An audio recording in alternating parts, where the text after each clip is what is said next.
The moment Ethan Collins saw his boss walking toward him on the beach, his heart nearly stopped.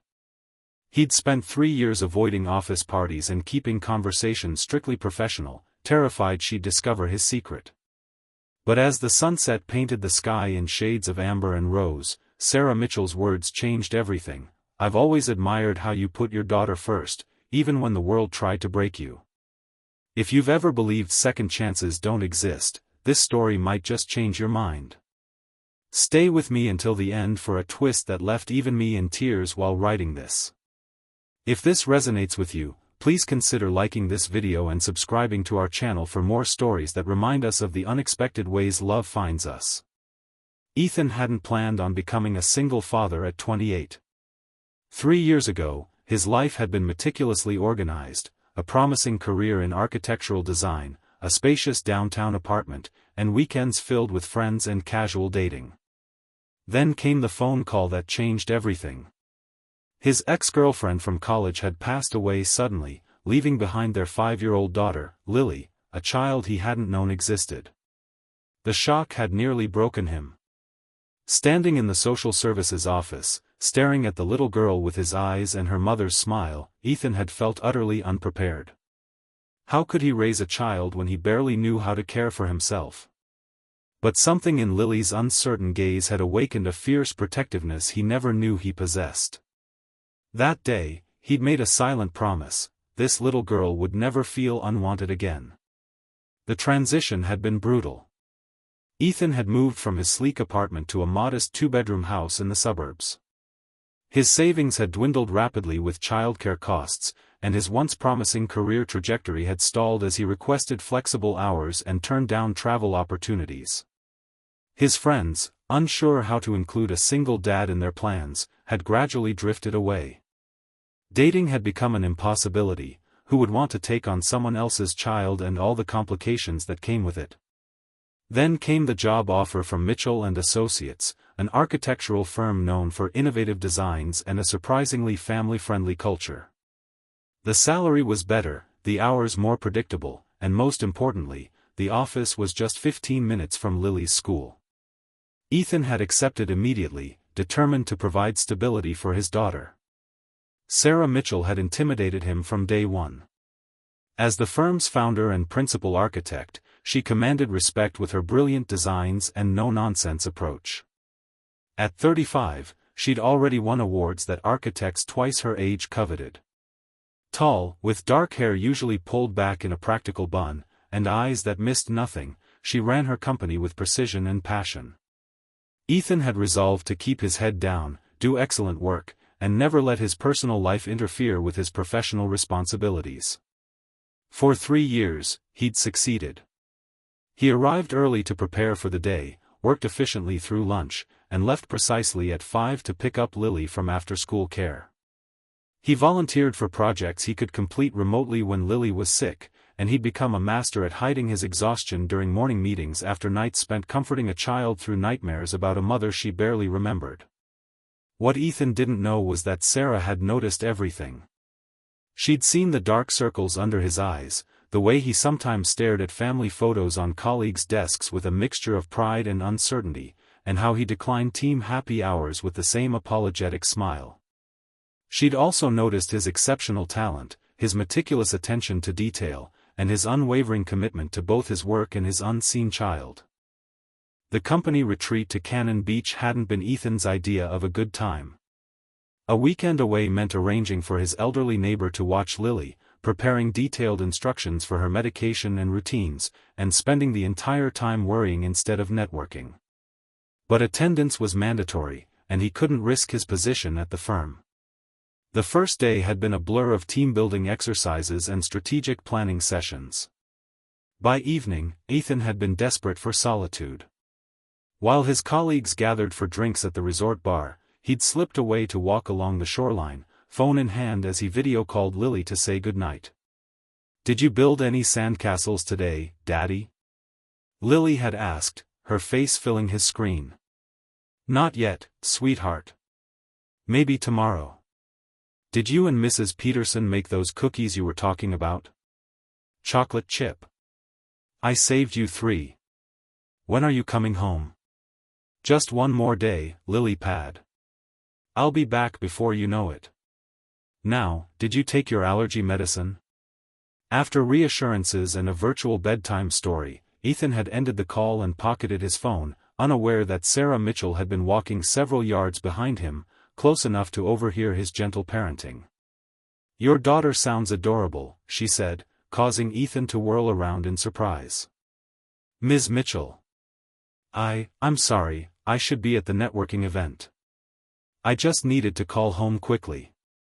Sarah had waved away his apology. "Please, it's Sarah outside the office. And I escaped too. Those icebreaker games make me want to build an actual ice fortress and hide in it." Her unexpected humor had startled a laugh from Ethan.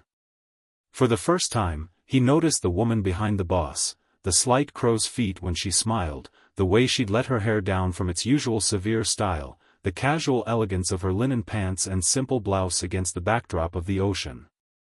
"How old is your daughter?" she asked, falling into step beside him. 8. "Her name is Lily." "That's a beautiful name. You must be very proud of her."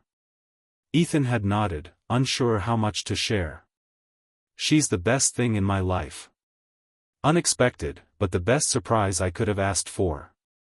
Something in Sarah's expression had shifted then, a softening around her eyes. "I've noticed you never mention her at work. Most parents can't stop talking about their children." The observation had made Ethan uncomfortable. "I try to keep my personal life separate. I don't want anyone thinking it affects my performance." "Is that why you turn down promotions that would require travel? Why you work through lunch to leave precisely at 5? Why you look like you haven't had a full night's sleep in years but still produce some of our best work?" Ethan had stopped walking, stunned by her perceptiveness. "You've noticed all that?" "It's my job to notice things, Ethan. I built this company from nothing. I know every strength and weakness of my team." She'd paused, looking out at the waves. "What I don't understand is why you think being a devoted father would count against you at my firm." The question had caught him off guard. "In my experience, single parenthood isn't exactly celebrated in corporate environments. At my last job, I was passed over for projects because they assumed I couldn't handle the workload with a child at home. I didn't want that to happen again." Sarah had been quiet for a long moment, watching the sunset paint the water in golden hues. When she finally spoke, her voice carried a weight Ethan hadn't heard before. "I've always admired how you put your daughter first, even when the world tried to break you." The words had struck him like a physical force. How could she possibly know what he'd been through? The sleepless nights, the constant worry, the crushing self-doubt? "My father was a single parent," she continued, answering his unspoken question. "My mother left when I was 4. Dad was an engineer who turned down a prestigious position in another state because moving would have disrupted my life. He worked from home when I was sick, sat through countless dance recitals, and learned to braid hair by watching YouTube tutorials before YouTube existed." A smile touched her lips at the memory. "He taught me that true strength isn't about never showing weakness, it's about showing up, day after day, even when you're terrified you're doing everything wrong." Something warm and unexpected had bloomed in Ethan's chest as he listened. Not just attraction, though that was certainly part of it, but recognition. Here was someone who understood the daily battle he fought, the constant balancing act between professional ambition and parental responsibility. "The promotion to senior project manager," Sarah said suddenly. "The one you turned down last year because it would have meant occasional travel. I've been redesigning that position. The travel could be handled by other team members, and we could implement more remote work options. Would you reconsider it under those circumstances?" Ethan had stared at her, speechless. "You'd restructure a position for me?" "Not for you," Sarah had corrected gently. "For the firm. We're losing valuable talent because we're stuck in outdated work models. Parents, single or otherwise, bring unique perspectives and problem-solving skills. I'd be a fool to let that go untapped because of rigid expectations about physical presence in the office. As the last rays of sunlight disappeared beyond the horizon, Ethan had felt something shift inside him, a wall crumbling, a possibility opening. For 3 years, he'd compartmentalized his life so completely that he'd forgotten what it felt like to be seen as a whole person. Now, standing on the beach with his boss, he felt the first stirrings of something he'd thought he'd never experience again: hope. "I'd like to reconsider the position," he'd said finally. "But I'd need to know more details before committing." Sarah's smile had been warm, genuine. "Of course. We can discuss it over dinner, if you'd like. The resort restaurant has a quiet corner where we won't be interrupted by our colleagues' karaoke attempts." That dinner had changed everything. They'd talked for hours, not just about the potential promotion, but about architecture, parenthood, dreams deferred and rediscovered. Sarah had shared stories about her father, who'd passed away just before she founded the firm. Ethan had opened up about his fears for Lily, who still struggled with the loss of a mother she barely remembered. "Sometimes I worry she'll resent me when she's older," he'd confessed. "For not knowing her mother better, for not having answers to all her questions." "Children don't need perfect parents," Sarah had replied. "They need authentic ones. My dad made plenty of mistakes, but he never pretended to have all the answers. That honesty meant more to me than any false certainty could have." By the time they'd parted ways that night, something fundamental had changed between them. It wasn't just attraction, though that undercurrent hummed beneath their conversation. It was understanding, respect, and the recognition of a kindred spirit. The next morning, watching Sarah lead the closing session of the retreat with confidence and vision, Ethan had realized with startling clarity that he was falling in love with his boss. The thought should have terrified him. Office romances were complicated enough without adding a power differential and a child to the equation.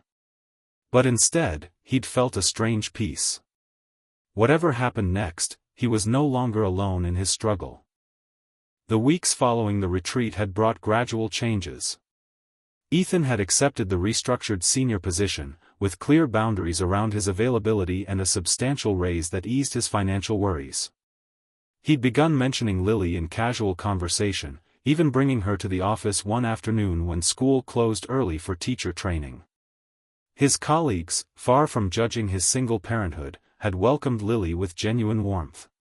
Sarah had been careful to maintain professional boundaries at work, but their connection had deepened through text messages about architecture journals, book recommendations, and the occasional update on Lily's latest art project or Sarah's community garden volunteer work. They'd developed a friendship built on mutual respect and shared values.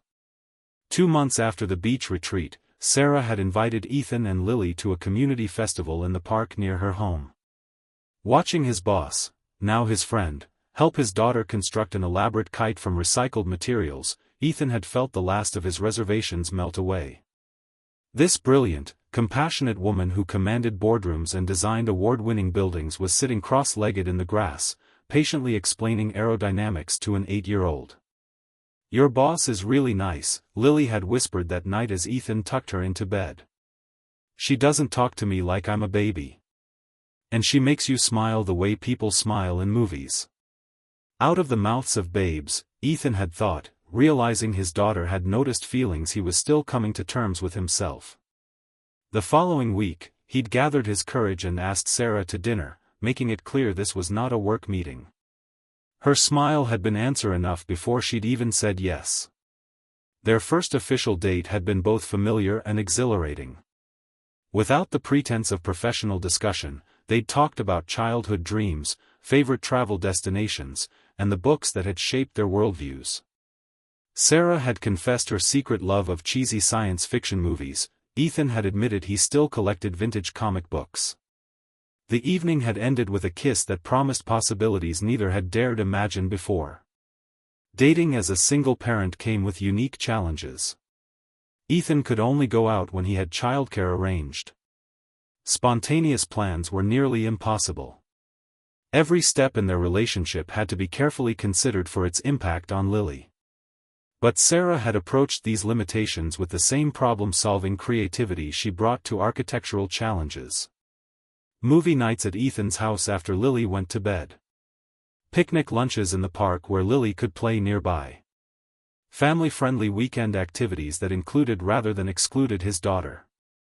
Sarah had never tried to replace Lily's mother or force a relationship, instead building her own connection with the child based on shared interests and genuine affection. 6 months into their relationship, Ethan had faced his greatest fear when Lily developed pneumonia and was hospitalized for 3 days. He'd been frantic with worry, camping out in her hospital room and barely sleeping. Sarah had arrived with a change of clothes for him, healthy food to replace vending machine dinners, and a calm presence that anchored him through the crisis. "You don't have to stay," he'd told her during a rare moment when Lily was sleeping peacefully. "This isn't what you signed up for." Sarah had taken his hand, her expression serious. "Is that what you think? That I'm only interested in the easy parts of your life? That I'd walk away when things get difficult?" "Most people would," Ethan had answered honestly. "It's a lot to take on someone else's child, especially when that child is sick or struggling." "I'm not most people," Sarah had replied simply. "And neither are you. That's why this works." In that sterile hospital room, watching this accomplished woman gently stroke his daughter's hair while simultaneously reviewing urgent work emails on her phone, Ethan had realized he was completely, irrevocably in love. Not just with the brilliant architect or the compassionate boss, but with the whole, complex person who could balance ambition with tenderness, strength with vulnerability. When Lily recovered and life returned to its normal rhythm, Ethan had taken Sarah back to Cannon Beach, the place where everything had changed. Walking along the same stretch of shoreline where she'd first spoken those transformative words, he'd asked her to marry him. "I never expected this," he'd admitted as she stood speechless before him, the diamond ring catching the last rays of sunset. "When Lily came into my life, I thought I was choosing between parenthood and partnership. I never imagined finding someone who would embrace both." Sarah's eyes had filled with tears as she'd nodded, unable to speak for a moment. When she finally found her voice, her answer had been characteristic in its directness and depth. "My father used to say that love isn't about finding your other half, it's about finding someone who makes you want to be your best whole self. You and Lily don't complete me, Ethan. You inspire me to be more completely myself than I ever dared before. Yes, I'll marry you. Both of you." Their wedding had been small but joyful, with Lily serving as both flower girl and best daughter. Sarah's vows had included promises not just to Ethan but to his daughter as well, to respect her memories of her mother, to support her dreams, and to provide a home where questions were always welcome and mistakes were opportunities for growth. 1 year after that fateful conversation on the beach, Ethan stood in the doorway of their new home, watching his wife help his daughter with a science project spread across the dining room table. The scene was ordinary in its domesticity but extraordinary in what it represented, a family forged not by obligation or convention, but by choice and commitment. "Dad. Sarah says we can use the 3D printer at her office to make the model of our solar system." Lily called out, her excitement palpable. "Only if you finish your calculations first," Sarah reminded her gently. "Engineering before aesthetics, remember?" Ethan smiled, remembering his own father's words from long ago, "The right person doesn't solve all your problems. They just make you feel less alone while you face them together." As Sarah looked up and caught his eye, her smile reflecting the same wonder he felt at their unlikely journey, Ethan knew with absolute certainty that sometimes the most unexpected detours lead exactly where you're meant to be. From a chance meeting on a beach to a family built on understanding and respect, their story wasn't perfect, but it was perfectly theirs. And it had all begun with those simple words that acknowledged his struggle and his strength in equal measure. "I've always admired how you put your daughter first, even when the world tried to break you." Sometimes, love arrives not in grand gestures or dramatic declarations, but in the quiet recognition of who we truly are and what matters most. 4.